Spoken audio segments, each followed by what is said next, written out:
Le changement climatique provoquera 250 000 morts par an additionnels.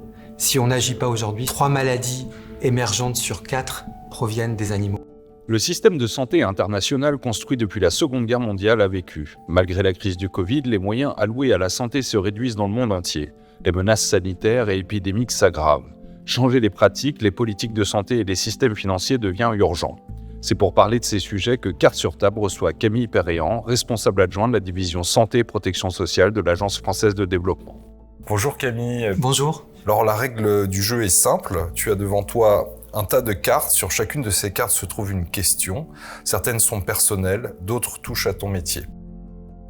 Si tu devais résumer ton métier en une phrase, mon métier consiste à accompagner les collègues de la division, plus d'une vingtaine de collaborateurs, dans leurs tâches qui consistent principalement à identifier, préparer et accompagner la supervision de projets et faire le lien entre une vision stratégique et une opérationnalisation, une mise en œuvre concrète des ambitions françaises dans le secteur de la santé et de la protection sociale pour le développement.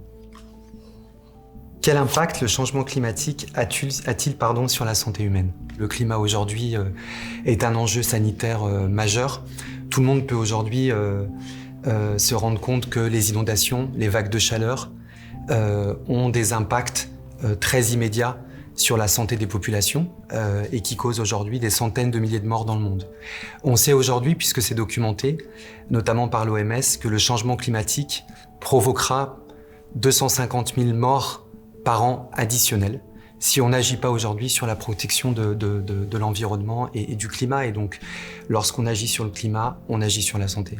Ton plus grand défi professionnel jusqu'ici, je crois que c'est lié à la crise de la Covid-19, lorsqu'on s'est retrouvés tous confinés, et que je dirais d'une moyenne d'activités de 3 préparations de projets par an, on nous a demandé d'en préparer 10 en 2 mois, je schématise à peine.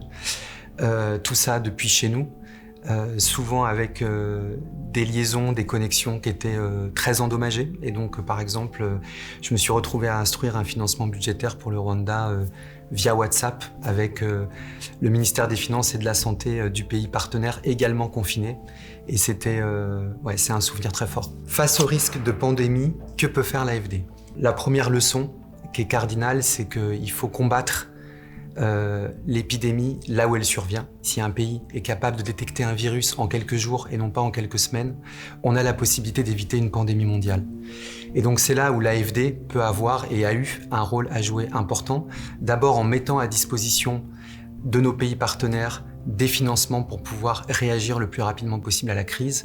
Mais là où on est encore plus déterminant, je pense, c'est notre capacité à construire des investissements, un partenariat avec nos pays partenaires de long terme. On investit beaucoup dans le renforcement des laboratoires, dans le renforcement de réseaux régionaux de surveillance des virus, de surveillance épidémiologique, et dans la formation des personnels de santé, des professionnels de santé, afin qu'ils soient capables de réagir de la manière la plus efficace possible lorsque ce type de crise survient. Le meilleur souvenir de terrain, je crois que c'est le fait d'avoir enchaîner successivement une mission de supervision avec une collègue en Cisjordanie, puis d'être rentré à Paris 24 heures pour repartir en Ukraine pour identifier de premiers investissements dans le secteur de la santé. Comment prendre en compte toutes les dimensions liées à la protection de la santé ?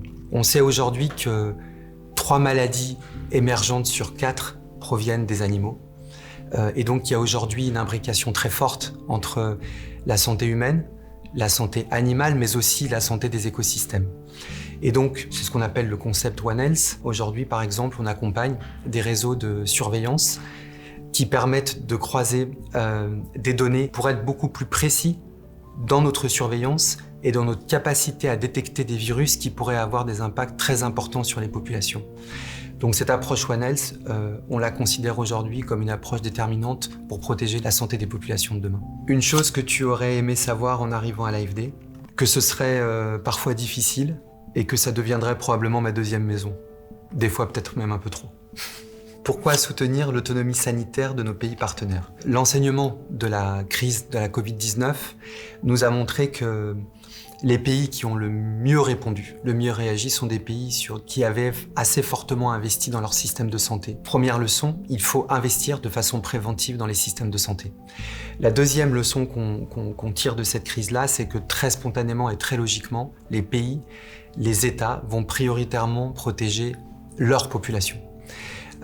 Mais ce qu'on a également constaté, c'est que lorsqu'un pays protège sa population, en réalité, qu'il essaie de prévenir au maximum, de réduire la diffusion du virus, de la pandémie, et donc de facto, il protège également la santé des populations des autres pays. C'est aussi ce qui s'est passé lorsqu'on a aidé par exemple le Brésil ou le Rwanda à intervenir de façon la plus directe possible sur la crise. D'une certaine manière, on agissait aussi pour la protection de la santé des populations européennes. La plus grosse incompréhension en externe sur ton travail à l'AFD.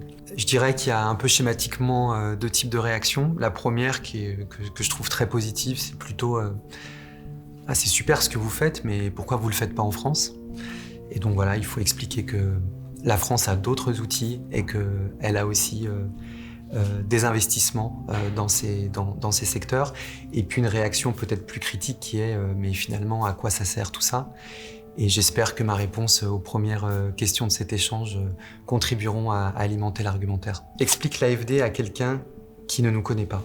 L'AFD pour moi, c'est une banque de développement qui porte la solidarité, mais aussi les intérêts de la France au service du développement durable. Si ton métier était un livre, ce serait lequel? Peut-être Les Racines du ciel, puisque ce livre-là parle d'écologie et c'est clairement un sujet qu'on porte aujourd'hui très haut dans la maison.